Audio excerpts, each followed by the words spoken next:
Well, you're watching Sky News. It's the Politics Hub. We are approaching 7 p.m. where we can get some more now on the continuing conflict between Israel and Iran, because things are intensifying tonight after an Iranian strike on a civilian hospital. Israel have said that they will retaliate, with one minister in the Israeli government even suggesting that Iran's supreme leader can no longer be allowed to exist. But the prospect of the US joining the military action imminently was played down by President Trump, who denied a report in the Wall Street Journal that he's already authorised attack plans without yet giving the final order to strike. Well, as we've been hearing in the last hour, the White House said that President Trump would make a decision over possible US intervention in the next 2 weeks. Our correspondent Cordelia Lynch has the latest from Israel.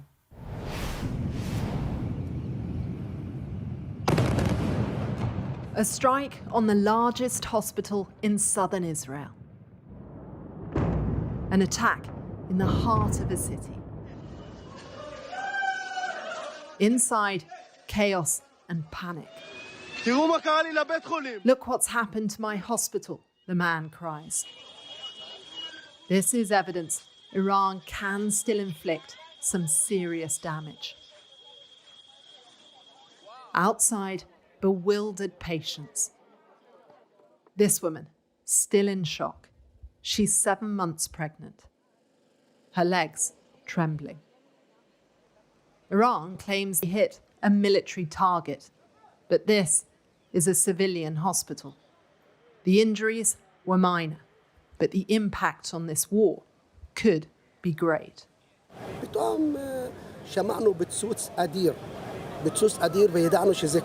Suddenly, we heard an enormous explosion. We knew it was close. All sorts of things fell from the roof. The doctor was injured and others in the room were hit by debris too. The building opposite was on fire. It was very dangerous, very worrying and very scary. The siren stopped and then we heard a huge explosion. We were thrown backwards from the blast.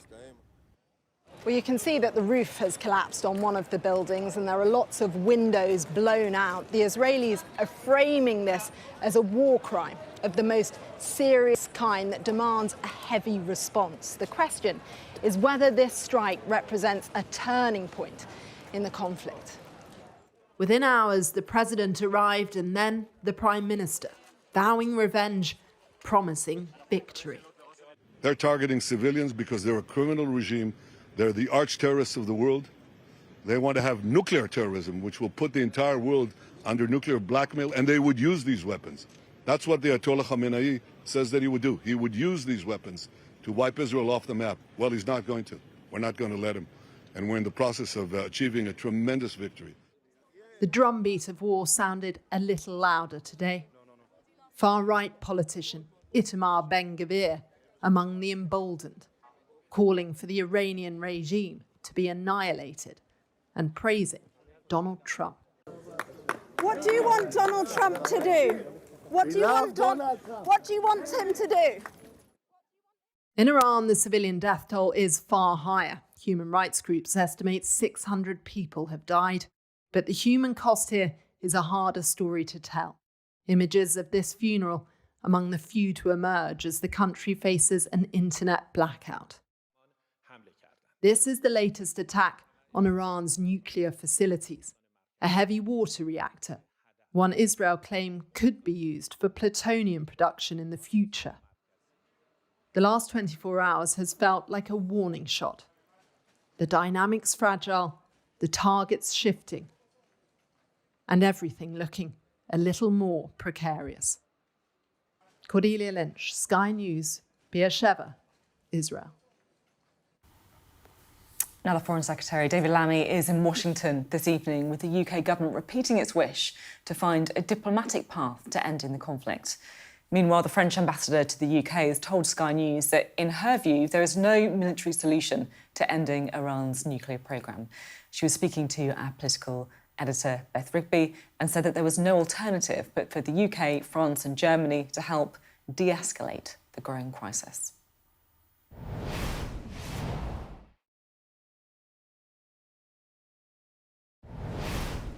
Ambassador, as President Trump weighs up whether to strike Iran, how concerned is the French government about the situation in the Middle East, and what is the French government's message to the White House?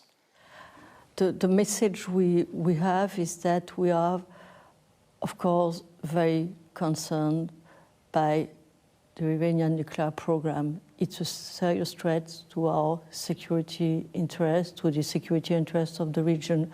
We say that for long, since this program has been discovered in 2003. But we don't think that there is a military solution for eliminating this nuclear program, because, you know, even destroying Fordo would maybe degrade the program, but the know-how will be there. There will be also important risk at the nuclear level with contamination, proliferation, and enormous risk on destabilization of this region. So our message is that the good thing to do is de-escalate and negotiate, because it's the way we can find a solution. So, whilst the French government is acknowledging President Trump's concern about the nuclear programs in Iran, you're also arguing that a strike to try and take out that capability is the wrong way to go and could actually cause further problems. How hopeful are you, as President Trump weighs this up, that France and other allies can persuade him to go back to the negotiating table with Iran? I think we have to take the initiative and to create a dynamic and recall that there is another solution and that we can achieve with negotiation the situation where we can have a strong agreement which is going to help reduce the capabilities to, and a strong agreement will be limited, verified, and that will bring the real de-escalation. And there are reportedly talks in Geneva tomorrow with European allies.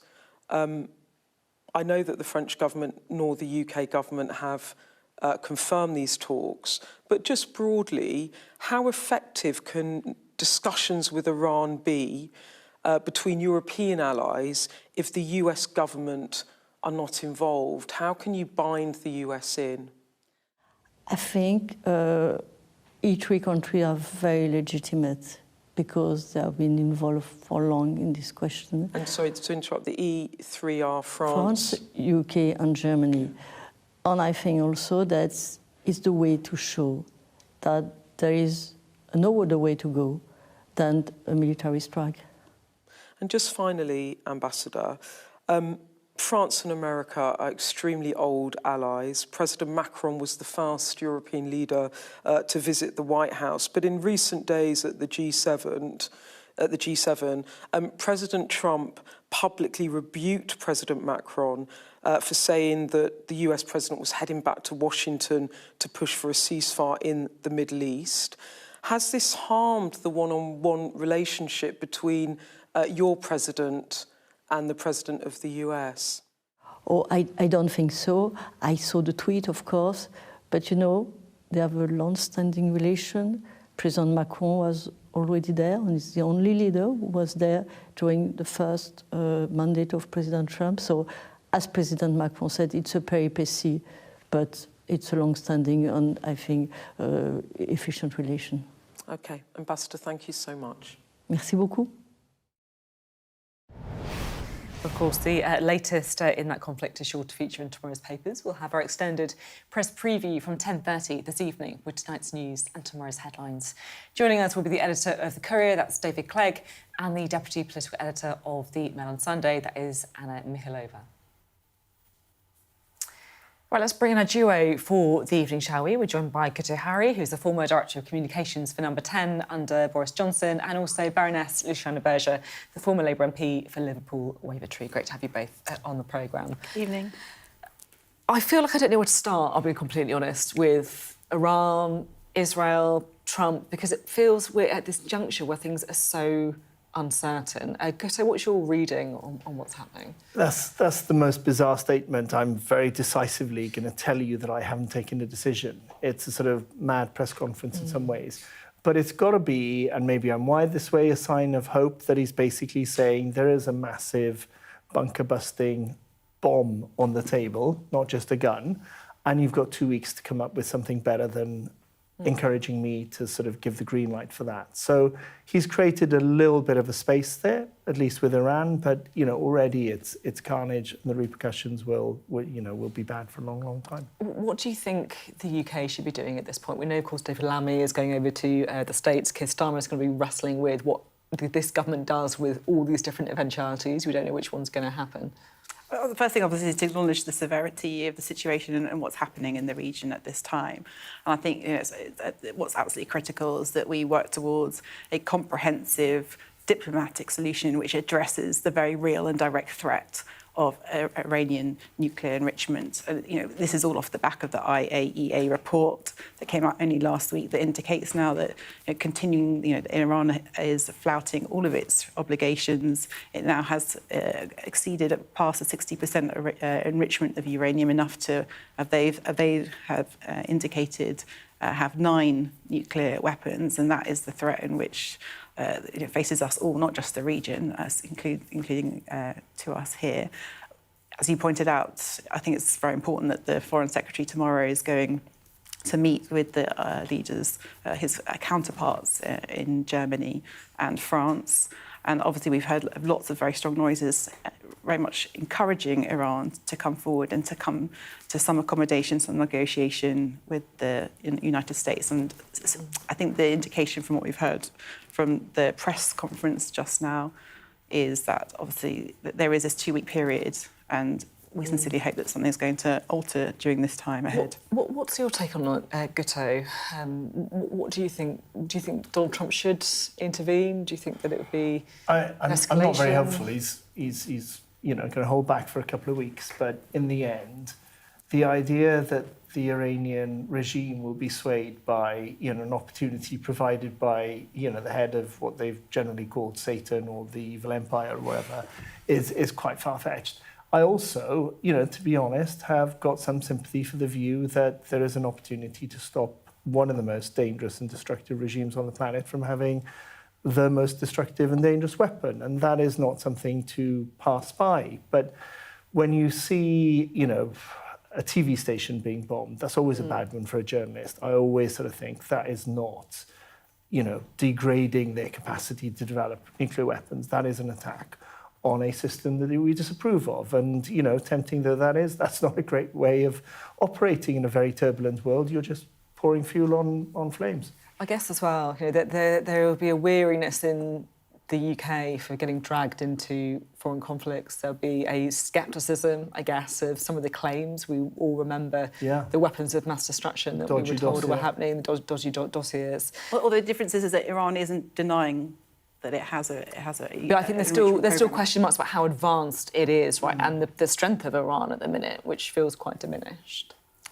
I come back to the very clear distinction that there isn't a question mark over whether or not they are enriching uranium. It's to the extent that, and defer to bodies like the IAEA, who themselves have come out with a report just in the last week, which has obviously focused minds and attention on how far progressed they are. It's not also like this is a new issue. We know that this has been discussed over a considerable period of time. The former President Biden was involved in many discussions and attempts to engage with Iran to make them stop. And it's very, very serious. I mean, in terms of what this means, not just for the region, for the people who are oppressed in Iran itself, what Iran itself is doing to equip the Russians. We heard only just this week from the Iranian ambassador here what they are providing to the Russians. Thousands of drones and missiles should be of concern to us all. And let's not forget also, you mentioned, I've recently entered the House of Lords. We've been having some considerable conversations and important debates with ministers about the fact that these things are impacting on our shores already. There are already, as we understand it, there's been 22 attempts to have attacks on our soil in this country. And as we've heard what happened with the Iranian ambassadors this week at the Select Committee, these are things which directly impact us. I really hope we avoid the temptation to join any bombing campaign because, it's controversial whatever happens. We really don't need to make any more enemies in that part of the world and invite the retaliation on us. Thanks both very much indeed. Some really important things we're discussing this evening. I did just want to cross to the White House, if I may, because we are getting a little bit of news that David Lammy is about to have his meeting, or the meeting may have started. We can find out what's going on with our US correspondent, Mark Stone. Mark. Sophie, good afternoon from the White House. Yeah, a few moving things over the course of the past half an hour or so. First of all, to your point, David Lammy, the Foreign Secretary, he arrived here in Washington late last night. He is here today with the British Ambassador, Peter Mandelson, meeting his counterpart, Marco Rubio, here at the Executive Office Building in the White House complex. Marco Rubio, of course, is also the National Security Advisor. He has two hats as the Secretary of State and National Security Advisor.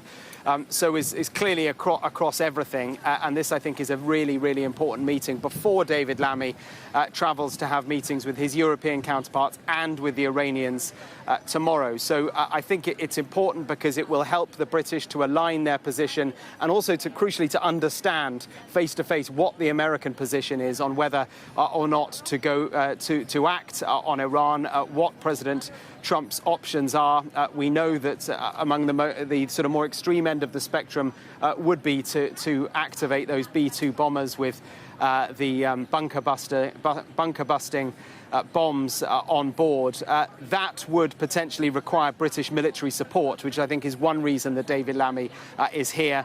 As we've been reporting over the course of the day, it's our understanding that the Attorney General in the UK has some concerns over the legality of Israel's actions in Iran. If the Attorney General was to rule that Israel's actions in Iran were illegal, if that was the advice he would give to Keir Starmer, the Prime Minister, then that would severely complicate Britain's ability either to defend Israel or to help America in any operations that it wishes to carry out. Which brings me on to the other really important development over the course of the last hour. Caroline Levitt, the press secretary, has been giving a briefing, and she has given an update from the president on his thinking and his timeline. And I think it's the most significant intervention from the US president, certainly for the past few days. Regarding the ongoing situation in Iran, I know there has been a lot of speculation amongst all of you in the media regarding the president's decision-making and whether or not the United States will be directly involved. In light of that news, I have a message directly from the president, and I quote, "Based on the fact that there's a substantial chance of negotiations that may or may not take place with Iran in the near future, I will make my decision whether or not to go within the next 2 weeks." That's a quote directly from the president for all of you today. Within 2 weeks, then. So that is a window for negotiations to perhaps come to something. It's clearly important that the Iranians are going to be meeting the British and Europeans in Europe tomorrow. She also confirmed that Steve Witkoff, President Trump's Middle East envoy, is talking to the Iranian foreign minister. So talks are ongoing in several different areas. The president clearly believes it is worth a window of opportunity for diplomacy to work. This will not be good news for the Israelis. They would like him to act now. He's under a lot of pressure from different sides within the base in America, within the sort of America First coalition that thrust him to power. There is a huge amount of unease about moving into Iran in one way or another. That is weighing on his mind. The other thing, Sophie, that 2 weeks does, well, up to 2 weeks, it gives him the potential to remove any risks that are associated with a potential attack on Iran. For example, the 40,000 US troops that are in the region. They can be not all moved, but their security can be upped over time to allow everything to be in the right place. Perhaps the B-2 bombers, if he was to go for that option, everything to be in the right place for him to then have the ability to act should he want to. The one last thing I want to tell you, which I think is really interesting, there was a question in the briefing about America's view on just how imminent the threat of nuclear weapons from Iran was. And Caroline Levitt, because there's been a lot of debate over this, was it really imminent? And that actually goes to the heart of the legal thinking of the Attorney General. The imminence of any attack would depend on, would be weighing on his mind as he decides whether or not he thinks what Israel was doing was legal. Now, what the press secretary said was, and I quote, "Iran has all that it needs to achieve a nuclear weapon. All they needed was a decision from the Supreme Leader to do that, and it would take a couple of weeks to complete the production of that weapon." So she is saying that in just 2 weeks' time, in a period of just 2 weeks, that clearly has now been put to one side because of the Israeli action, but in just the period of 2 weeks, Iran would have been able to achieve a nuclear weapon. That's new. That is certainly not, I would say, the view of the IAEA, who I think thought that although they had enriched uranium to 60% or so, they were not that close to actually obtaining a nuclear weapon. Mark, thank you very much indeed. Mark Stone there with the update from the White House. And there's been an awful lot of news, as you would expect, coming out of the White House, and we'll, of course, bring you the very latest on the geopolitical situation. But in the news business, we can move on very quickly. And, today's news is tomorrow's fish and chip wrapper, particularly when the geopolitical situation is so unstable. But with some stories, it is important that we don't just cover them and then move on, because they're too important and because they say so much about our culture, our society, and what we need to change. And that is definitely the case with the Grooming Gang story. At the beginning of the week, Dame Louise Casey, who wrote a very powerful report on the abuse, told me about the importance of following the data and the evidence, no matter how uncomfortable. If we just establish the facts, then you can take the pain out of this. And I think you've got sort of do-gooders that don't really want this to be found because, oh God, then all the racists are going to be more racist. Well, actually, people that are racist are going to use this anyway. All you're doing with the hate mongers and the racists is giving them more and more ammunition. Well, then Dominic Cummings, who was an advisor to the Education Secretary, Michael Gove, at the time, said Whitehall had tried to block the Times investigating what was happening. So it's a classic thing in Whitehall, right? Some officials wanted a total cover-up and we're on the side of the council. In the end, there will be an inquiry. It'll be a total for Whitehall because it will reveal how much Whitehall worked to try and cover up the whole thing.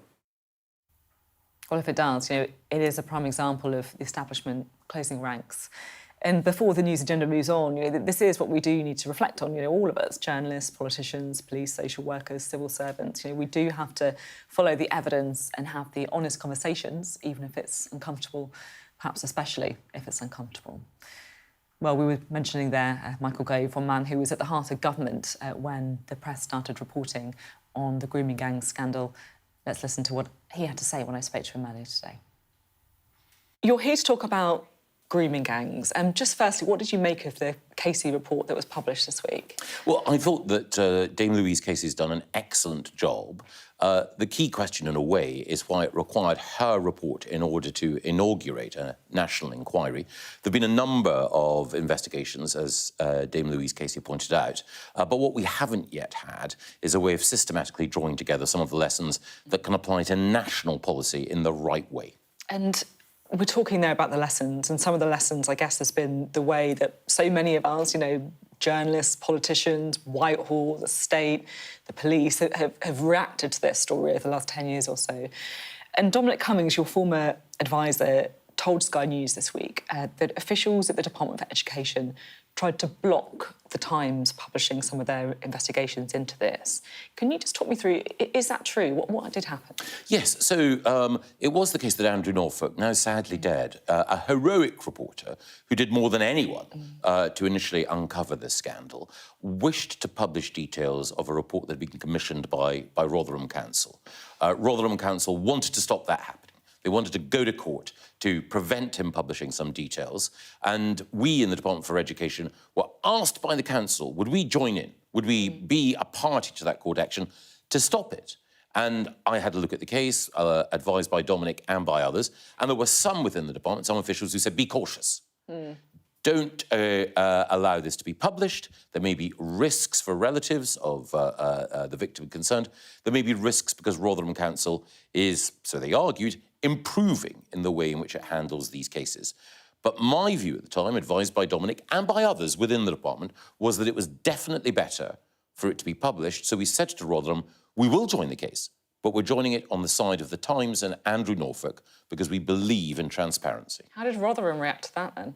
Well, they had to accept that if we were going to join in, that there was inevitably going to be publication. Of course, this was in the early 2010s. Yeah. There were subsequent investigations into how Rotherham operated, including by Louise Casey.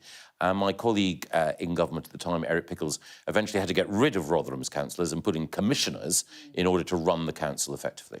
Dominic Cummings said that the inquiry announced this week, the national inquiry you mentioned, will be a total for Whitehall because it will reveal how much Whitehall worked to try and cover up the whole thing.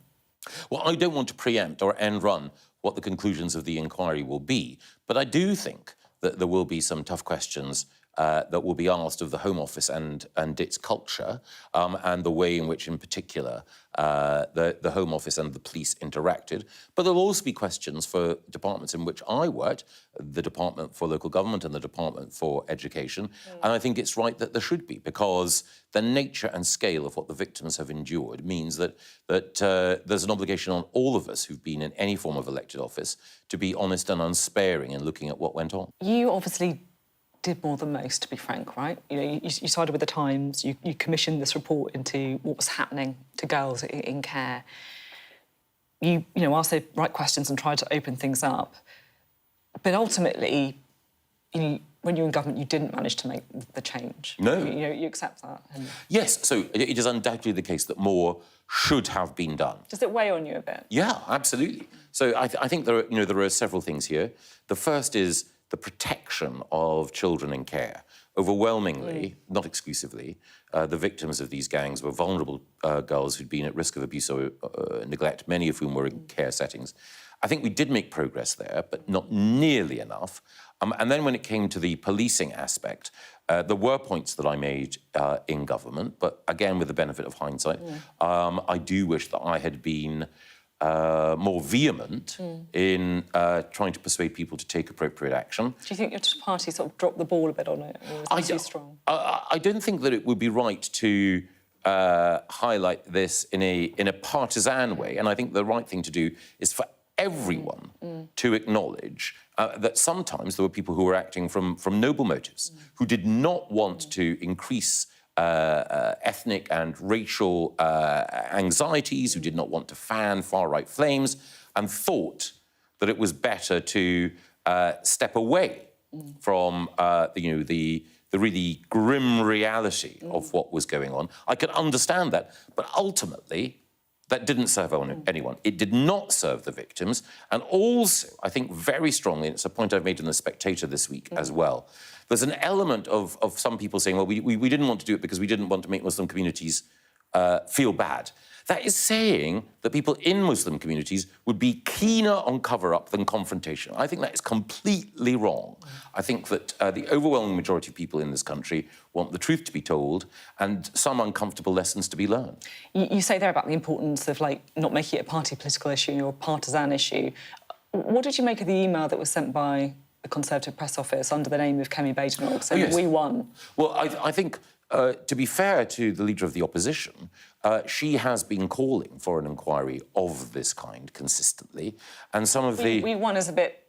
No, but I think it's entirely right, she did, because she won from the government for the victims, at last the inquiry that they deserved.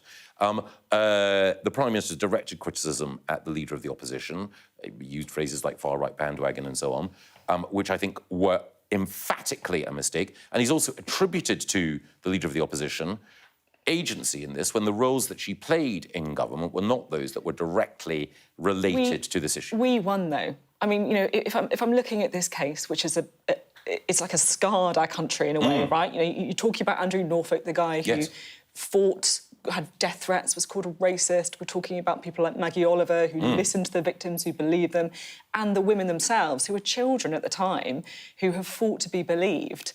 and then the Conservatives send out a message saying, we won. It's a bit tasteless, isn't it? No, I think that Kemi Badenoch took this issue up on behalf of victims. She had a meeting with victims earlier this week after the report in order to essentially outline what an inquiry should look at. She had asked politely and persistently for the government to take this issue more seriously than it did, and she was attacked for doing so, and indeed some of the criticism, as I say, that's been directed towards her is a complete misreading of what happened in government. There are others of us who were in cabinet responsibilities, exercising cabinet responsibilities in areas that count, whose records can rightly be held up to scrutiny, and we can be judged on the basis of whether or not we did enough at the time.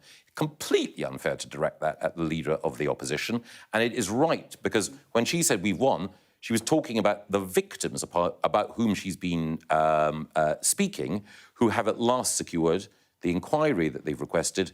The key question now is making sure that it does the work that's necessary. It's one of the reasons in your op-ed in The Spectator that you say that Kemi Badenoch is good, that she's getting better. Yes. It's one of the things that you think she's done well. And what's your message to your party?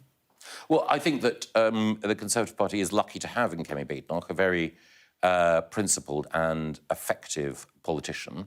And we've been talking about a serious issue which, insofar as it's possible, should not be a matter of party political point scoring. But if one is to take a step back, putting this issue to one side and looking more broadly, Kemi Badenoch has been vindicated on a variety of questions, from winter fuel payments to, it would appear to be the case, taxation, where the government are going to take a step away from what they instituted in the budget, and of course on the whole question of gender. She's taken positions which were sometimes lonely and been proven right. And in one of the most important areas outside the economy that we're dealing with at the moment, migration, she's the only political leader who has been prepared to recognise that we need a very careful review of how our courts work in order to ensure that the broad view of the British public can actually be enacted. On the one side, you've got resistance from Labour to doing what they want, and on the other side, from Reform, so far, all you've got has been a superficial call for action that is unrealistic. There's just one other question that I did want to squeeze in, if I may, because there was another line that jumped out to me in that piece, because you criticised the Conservative position on VAT for private schools. Yes. So you said that you saw restoring tax privileges for independent schools as a gift, not to disadvantaged pupils, but to Labour campaigners determined to depict the Tories as the party of the privileged. So from that, should I deduce that you think it's right that private schools should pay VAT? No, I would not if I had been in government. In fact, I was in government and I didn't bring this forward. I just think that sometimes in politics, parties, and I suspect that most of the people in the Labour Party do agree with this, do think it's a matter of principle, but they also regard it as a political trap for the Conservatives. And my own view is that when it comes to education policy, whatever mistakes Labour have made, the most important thing that the Conservatives should do is emphasise that the role of government is to improve state education. That's where 93% of children are educated. I believe that we improve state education in government. I believe Labour are harming it now. We should be talking about state schools overwhelmingly. Because, you know, it's actually quite a popular policy, as you would you sort of explain there, but there has been a bit of, a kind of backlash against it in Westminster. Do you think that's because so many journalists send their own children to private school? I don't know. I'm not sure. All I would say is that, you know, sometimes it's the case that there is a policy that may be unwise, but there are only so many things that you can do when you're in government. The whole point about getting things done is to prioritise. I think the next Conservative government should make its absolute priority reversing some of the things that this Labour government is doing to state schools. And in particular, one of the problems that we have at the moment is children from the very poorest backgrounds. Instead of the gap being closed with richer children, the gap is widening, and that is where attention should be. OK, thank you very much. My interview there with Michael Gove. Now, tomorrow, MPs will vote on one of the most difficult and important decisions they'll ever have to make, whether to legalise assisted dying. It passed its first parliamentary hurdle, but there has been speculation that some MPs have changed their minds since then. Well, let's discuss with our panel. We can chat to Guto and Luciana. We can also bring in our political correspondent, Liz Bates, as well. Liz, me and you are going to be here throughout the day tomorrow, every twist and turn of that debate. We have been doing a bit of research, trying to get a bit of a sense about where the vote could go. What's your sense? Well, I mean, first of all, Sophie, this is an unusual vote because it's a free vote. So before the first vote, we really had absolutely no idea which way MPs were going to go. Everyone has to kind of examine their own consciences and think about their own morality. The first vote, and this is back months ago now, back last year, passed with a majority of 55. Now, that seems quite big, but what it means is that only 28 MPs would have to switch from for to against to change the result of that vote. So obviously, during the committee process where they've been deliberating and drafting and redrafting the legislation, we've been trying to keep in touch with MPs and find out if people are switching either way. So we have found that 25 MPs have confirmed to us, and some of them have come out publicly and said that they have changed their position. I think we have a graphic that will show you how they have switched. So these are the 25 MPs. Now, you can see that at the first vote, they were kind of broadly split between 4 and 10 abstainers. Only 4 of them voted against. Now, they tell us that this time round, they are going to vote differently. These are all the switchers. So next time, they will vote this way, if we can see the next page. Wow, there you go. Yeah, so you can see the direction of travel. Yeah. So some have switched to 4, but only a few. Now, the direction of travel is very, very much in favour of against. At the moment, what our numbers tell us is that this vote will still pass, but there are still many MPs that are still thinking about it. It could come down to what they hear in the House of Commons tomorrow, but that majority is really being whittled away, and I think it will be very, very close. It does sound like it's been close, doesn't it? That's extraordinary, the just thing all laid out like that, Liz. Let's bring in Guto and Luciana, shall we?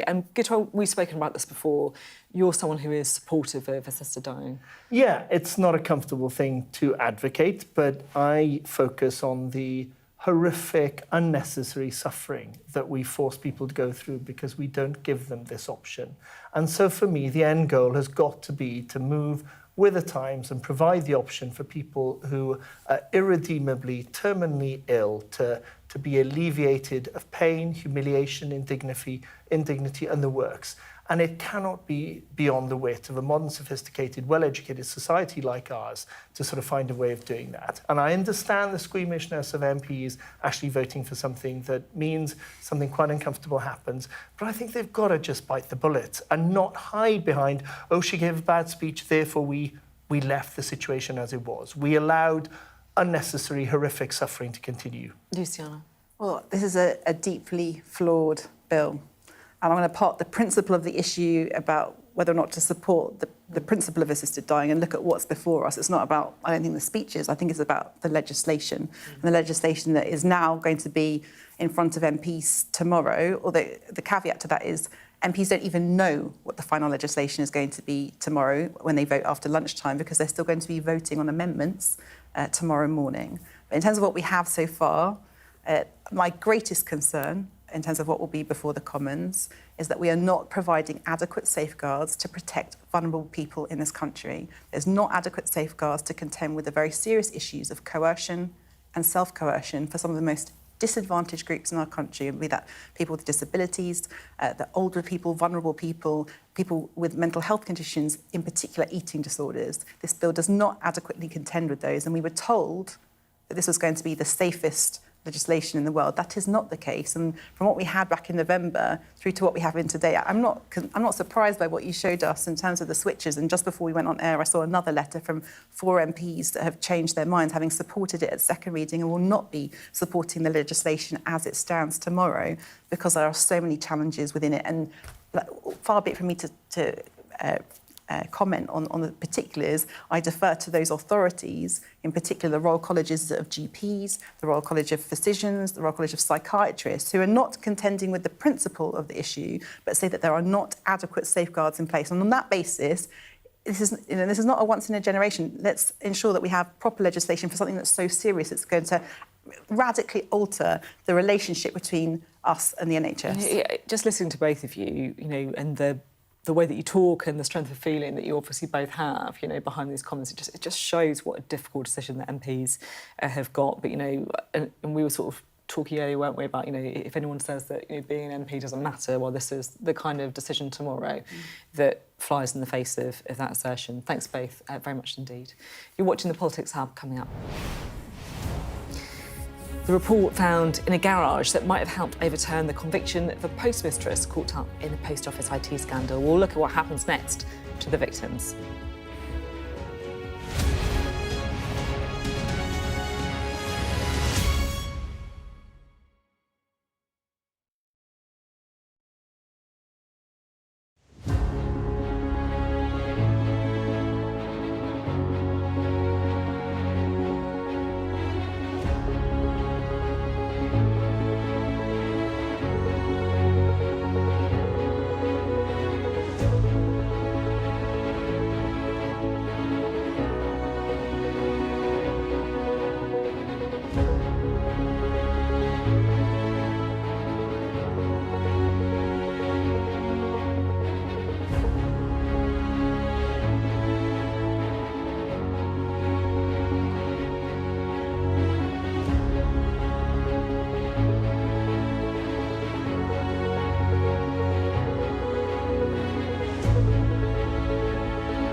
Hello, welcome back. Well, for many victims of the post office scandal, compensation and the relief that would have come with having your name cleared simply came too late. Dozens of those wrongly accused have died without seeing their convictions overturned.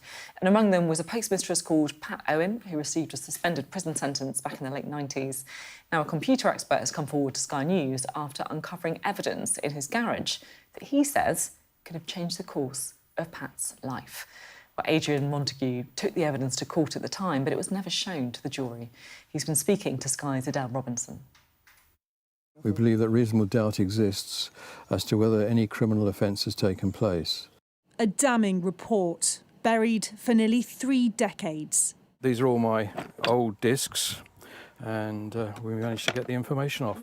New evidence that could help overturn post office capture convictions from the 1990s from the retired computer expert who wrote it. I knew it was important, but I didn't realise how important. It's believed more than 2,000 post office branches may have used the capture computer system between 1992 and 99. A report last year found the software was likely faulty. Note the ludicrous arithmetic. But Adrian's report and testimony was supposed to form part of the defence in Patricia Owen's court case in 1998, a sub-post mistress convicted of stealing from her branch who's since died. She actually fell to her knees in the dock, crying her eyes out, shaking. In a Sky News report earlier this year, Pat's family said they believed the computer expert had never turned up. The computer was sitting there on the week of the court case and was never used. But it turns out he did. And after hearing Pat's name on Sky News, Adrian reached out.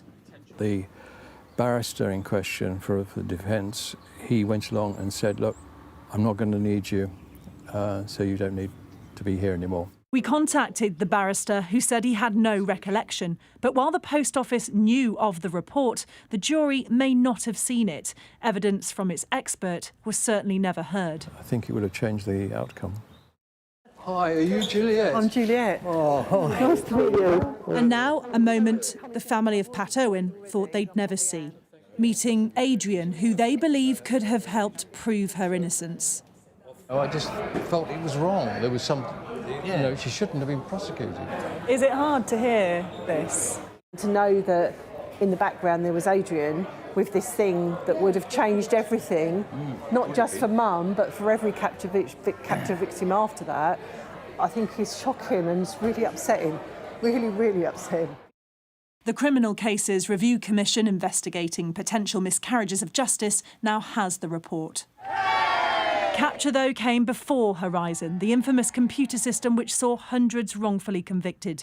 The victim's lawyer says this report was a preview. The entire content of this report was under the noses of Post Office at a very early stage, and it's seismic in a sense, because if this had seen the light of day in its proper sense, the domino effect of what followed may not have happened. Sky News spoke to former chief executive of the Post Office during the capture years, John Roberts, who said he can't recall any discussion at his level or that of the board about capture at any time whilst he was CEO. The Post Office said they're determined past wrongs are put right and are fully cooperating with the Criminal Cases Review Commission.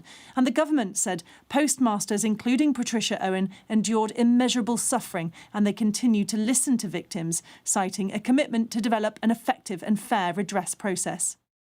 28 convictions are being investigated, with many more wronged. This report may help lead to potential wider justice. Adele Robinson, Sky News. Well, earlier I spoke to the Post Office scandal campaigner, Lord Beamish. Thank you so much for being with us. It's so great to have you here. We obviously know all about Horizon and the Post Office, very familiar to us, but what is capture? Well, capture was a pre-runner of Horizon, which was basically a floppy disk and accounting system on an early computer, which was designed to, it was sold to help postmasters and mistresses be able to do their accounts.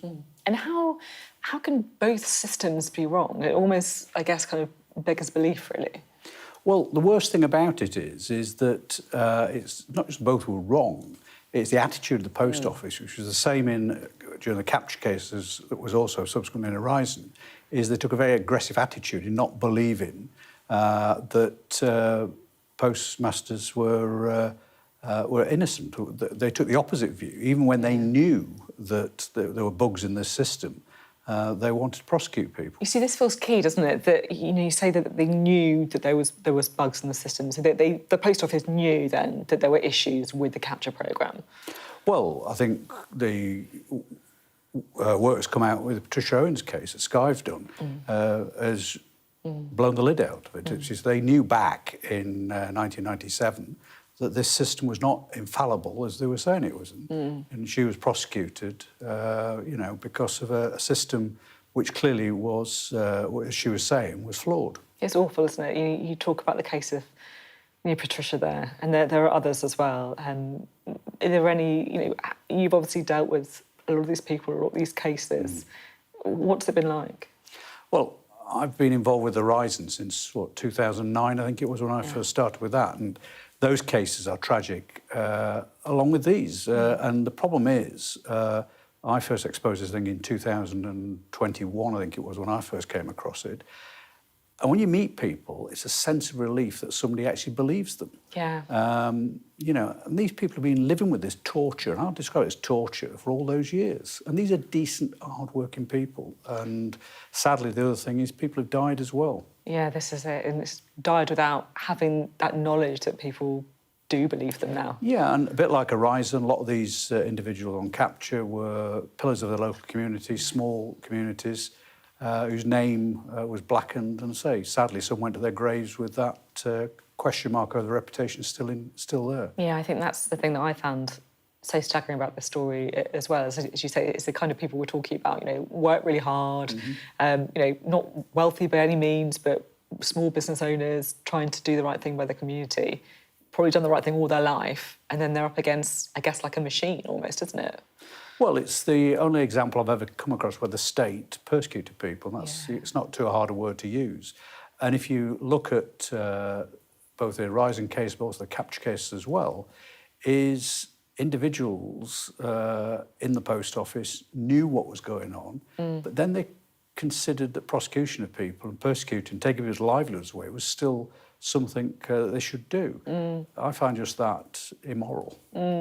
Immoral, I think, is a strong word, but you can definitely see why you use it in this case.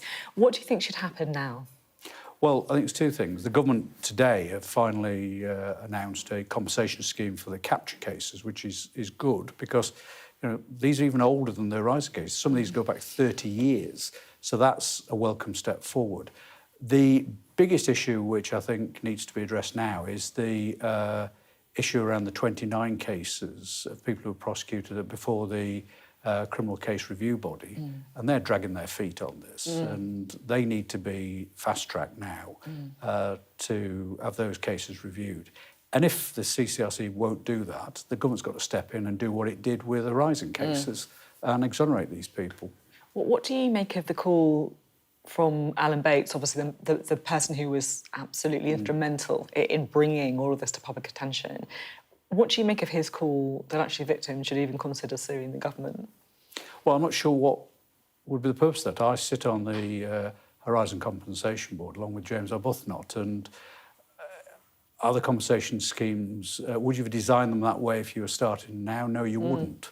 But they are slowly going through and getting in place compensation for people. Hopefully, with the capture cases, we can make the system simpler and also make sure we haven't got the delays and also, no disrespect to lawyers, but the endless the cost of lawyers in terms of dealing with this. Yeah. So, no, I think we can design a scheme which is more fair and more effective. But there are bigger issues here to be raised across government about how we compensate victims of this type of injustice. And, you know, we do need a scheme across government in place for doing that and not keep trying to reinvent the wheel every time we have one of these situations. OK, thank you very much. Thank you. Let's bring back in Gitte Lishana, shall we? Lishana, this is something that you feel very strongly about as well, isn't it? This is just another element of what has been one of, I think, the greatest miscarriages of justice, certainly in my lifetime. And to hear and to see the family of Patricia Owen, who have got some small amount of comfort, but Patricia's no longer with us, and this affected people, and people no longer alive, either because they died or because they took their own lives because of the impact of these cases. The thing that's very striking on this is that the role that the Criminal Cases Review Commission is going to play. And we hear that they're going to be reviewing 28 cases. I think certainly there might be the case for more, and I think it's really important this information has come out. I've been struck since I've come back into the House of Lords that we have a significant challenge with that body, and we've just seen the appointment of Dame Vera Baird as the head of it, and I sincerely hope that with her at the helm, this is a body that hasn't addressed all those cases where people have faced these mass miscarriages of justice, that this will be addressed now with her at the top. I think there's something about, the thing that gets me about the story is it's the people involved. They're like people who are just like really ordinary people trying to do the right thing, trying to work hard, trying to give something back to the community, and then they're just thrown into this nightmare. It really is a reminder to me not to accept the received wisdom of the age. Because the received wisdom of the age can be wrong, and the system can be wrong, and the system hates being found out, because the whole system then feels implicated. So they then dig in deep. And therefore, among the people I admire most, the sort of whistleblowers and campaigners, people like David Davis, who takes up a case and goes with it doggedly, doesn't give up. It's true, and actually, to be honest, that's right. The received wisdom of the age. I mean, that can be extrapolated against so many things, not just the post office scandal, but almost everything. Thanks both very much indeed. It's been a very heavy programme tonight. I think it's fair to say there was a lot of very serious news around, so we thought we would try and end on something a little bit lighter, right? Okay. Now, I love cats. I'm a cat person, but it appears not everyone in Westminster is quite so enamoured. One member of the House of Lords suggested using cats to control a rat problem or a mouse problem in Parliament, but that was rejected by the authorities because apparently the parliamentary estate isn't safe enough. I'm not sure why it's deemed safe enough for people, but not for cats, but there you go. Anyway, this is all basically just an excuse to play you a video of Parliament's Mouses-in-Chief.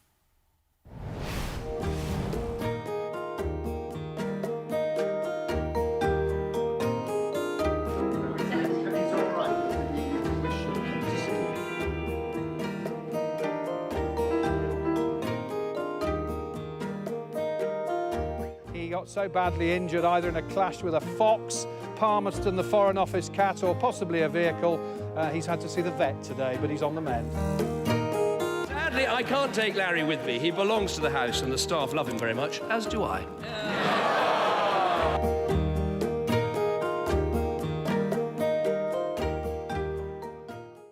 I love it, Larry just seeing off the fox. Guto, you must have seen Larry when you were in number 10. Yeah, and very reassuring to have a cat there. I'm slightly scared of dogs. I'm not scared of cats. I've got my own beautiful Luna at home. But yeah, Larry's been part of the furniture and settled in, and there's a calming, you know, when everybody else is going slightly, you know, crazy, there's something very calming about a cat. They're cleaning themselves, you know. Yeah. Are you a cat person? I'm a cat and a dog person. Yeah. That's allowed. I like dogs as well, but yeah, I'm probably a cat person. I like both. I think certainly I've seen lots of rodents they are literally everywhere in terms of the mice and also the traps. Especially in the whip's office. Oh, sorry. I haven't been in the whip's office. I wouldn't know. But I think there's and also benefits of having pets in the workplace in terms of calming. It feels a bit weird. Apparently, it's because they were worried that they would get shut in places. So it was like the safety of the cats, which feels a bit. Well, we do have lots of revolving doors, and there are, there's lots of different places now where there's renovations going on, and there's lots of places where even the humans are not allowed. Yeah. But cats don't stagger around the palace sort of drunk. They don't wander around staring at their phones and bumping into people. They don't fall downstairs. You know, they're pretty shrewd, I think. Yeah, exactly. Lara's been a great influence, and Palmerston as well. Thanks both very much indeed. It's great to have you on the programme, Luciana and Guto there. Well, of course, we're here. If you need any more, cat news over the weekend, anything else, updates on Larry, Palmerston, a lot of them. That's it for us tonight, though. I'll see you on Monday at 7 p.m, and I'll be covering the big votes in Parliament tomorrow as well on assisted dying. But up next, it is the UK Tonight with Sarah J. Mee. Then you've got The World with Yada Hakeem at 9 p.m. I'll see you here tomorrow for that vote on assisted dying.